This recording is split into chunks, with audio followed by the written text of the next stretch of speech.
сложили малка масичка в единия ъгъл на трапезарията. Там старият човек се храня, докато семейството се наслаждава на спокойната вечер. Дяволът чупил няколко чини и почне да му стърпи от храна, дървена купа.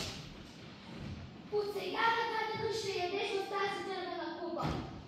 Често, когато някой от семейството влезе към малката масичка, сълзи се стичали по бузите на стария човек.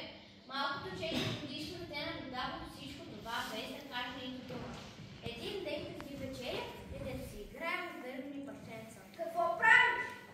Нищо особено, просто ме изстоя малки дървени купички, за да имам какво да се храните ти и мама, когато порасна.